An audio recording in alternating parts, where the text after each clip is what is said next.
तुम्हाला काय वाटते हा स्प्रे तुमच्या भावाला दिल्यापासून म्हणजे त्यांच्यात काय फरक पडलाय? तो रोज म्हणजे व्यसनाच्या आधी जात होता आणि म्हणजे थांबत नव्हता घरामध्ये, अजिबात थांबत नव्हता. हे चालू केल्यापासून 4-5 वेळा तो गेला बाहेर, परंतु तो काय पिला नाही, व्यवस्थित आला पाठीमागं. म्हणजे स्प्रे मारल्यापासून तो गेला, परत काय तो मागं म्हणजे पिऊन आला नाही, घरात थांबतच नव्हता.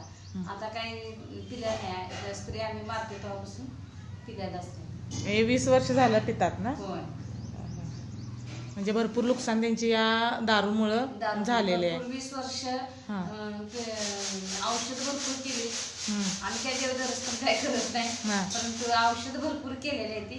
आणि म्हणजे त्याचं नुकसान असं झालं की न सांगण्यासारखं नुकसान आहे ते. इतकं मोठं नुकसान झालेलं आहे. तरी सुद्धा आमचा भाऊ सुधारायसाठी आम्ही कांबळे मॅडम गेलो, आम्हाला माहिती मिळाली, आम्ही तो स्प्रे घेतला आणि मारायला चालू केलं. आता व्यवस्थित आहे.